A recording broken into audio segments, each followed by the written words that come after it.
Le deuxième cours du deuxième module, un projet et des chiffres. Nous pensons qu'avec des exemples, vous pouvez toujours mieux assimiler certains principes de la finance. Alors, nous prenons un exemple d'un projet d'un lancement d'un restaurant. Le propriétaire de ce restaurant, qui veut lancer son activité, il va définir une sorte d'un business plan. Il dit que l'achat du local va coûter 174 800 €, les études de faisabilité 5 200 €, des travaux d'aménagement à 44 100 €, l'achat des équipements à plus de 15 000 €, les branchements et connexions, électricité, gaz, etc., 2 600 €, le mobilier 4 650 €, quelques décorations à 1 800 €, un stock de démarrage 620 € et les publicités de lancement, flyers, publicités sur les réseaux, environ 900 €. Le total de ce projet, donc, il coûte 250 €. Donc, mais le propriétaire dispose, enfin le lanceur de projet, cet entrepreneur, à 180 000 €. Donc, ce qui représente 72% du projet. Il a les capacités financières d'entreprendre 72% du projet. Alors, pour tout le reste, les 70 000 €, ce qui représente 28%, il a le choix. Il peut partir à une banque et il demande un crédit. Ce n'est pas l'objet de notre cours, mais il peut faire appel à une participation, c'est-à-dire à des gens qui vont investir avec lui de deux manières. La première manière, donc on a dit que le projet était de 250 000 € et lui avait les capacités financières de 180 000 €. Donc ce qui lui manque, c'est 70 000 €. Les 70 000 €, il fait des coupons, il fait des contrats de 10 000 € chacun. Et il demande à des investisseurs, payez les 10 000 € et vous aurez un revenu fixe de 1,5%, équivalent à 150 € sur une période semestrielle avec une échéance de 8 ans. Et dans les termes du contrat, est-ce que ce contrat sera renouvelable? Il ne le sera pas. Donc, qui fait que ces investisseurs auront un rendement approximatif de 3% annuel.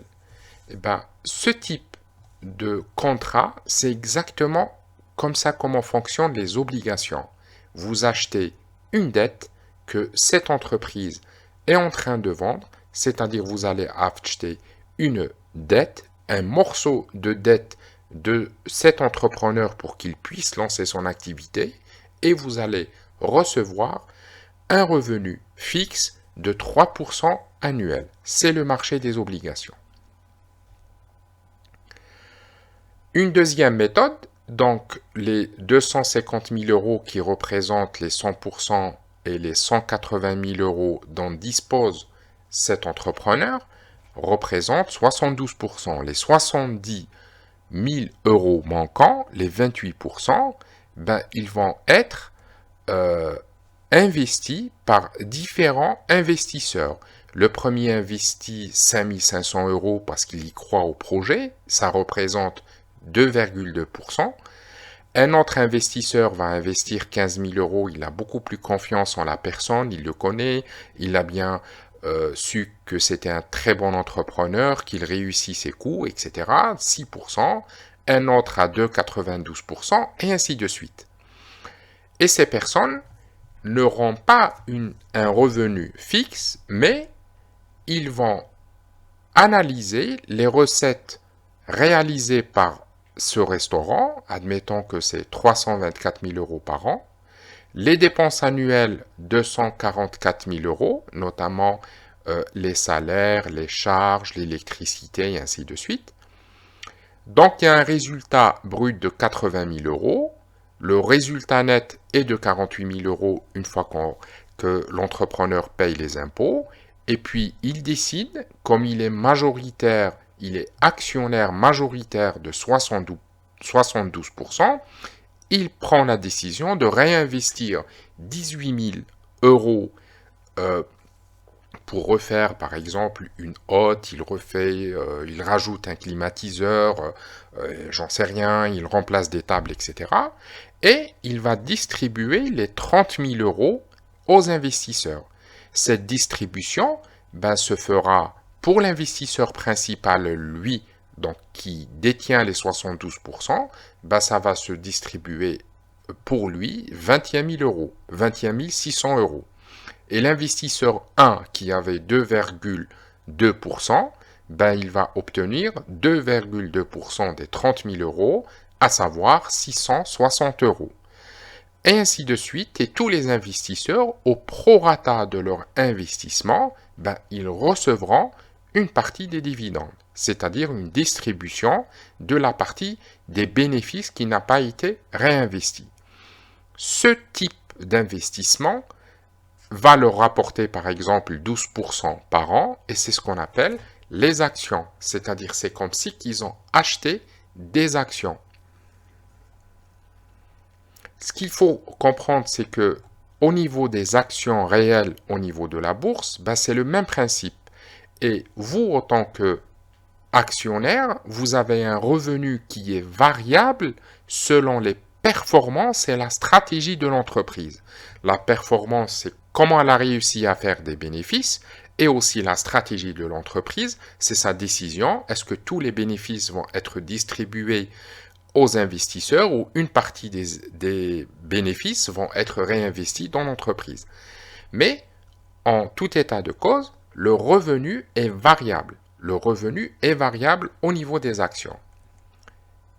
Et ce qu'on a vu sur le premier exemple, les obligations, par exemple, les obligations des États-Unis d'Amérique, ces obligations, pour les investisseurs qui vont acheter les obligations, c'est un revenu fixe. Quelle que soit la performance, quelle que soit la décision, vous allez obtenir un revenu fixe. En finance participative, c'est le même principe. La seule différence, c'est qu'on ne va pas parler de action, on va parler de part, c'est-à-dire nous avons une part dans cette entreprise pour ce projet particulier.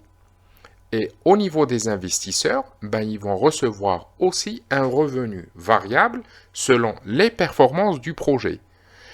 La différence, c'est que la finance participative, vous n'avez pas quelque part le gendarme, une autorité des marchés financiers qui va vous couvrir si le projet ne se réalise pas selon les contrats, selon le contrat initial.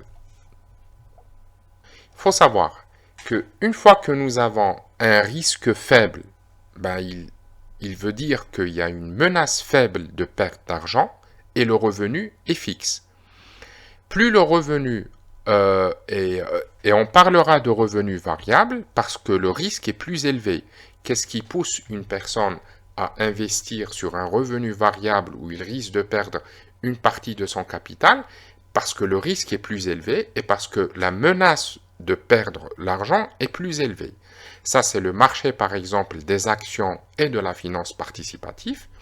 Et quand le revenu est fixe, notamment, par exemple, c'est ce qu'on a vu pour les produits bancaires, le livret A, PEL, et aussi sur le marché de la bourse, les obligations.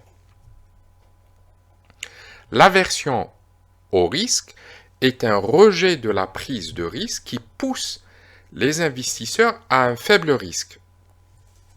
C'est-à-dire que les investisseurs ne veulent pas prendre un très grand risque et ils veulent rester sur le marché des obligations, où les investisseurs préfèrent garder leur argent sur un livret A.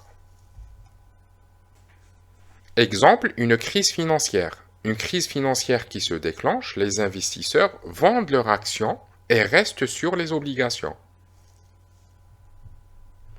L'appétence au risque consiste en un niveau d'acceptation de risque pour atteindre les objectifs financiers. Et là, par exemple, un État qui baisse le taux des obligations pousse les investisseurs sur les marchés des actions. et on se retrouve pour le prochain cours.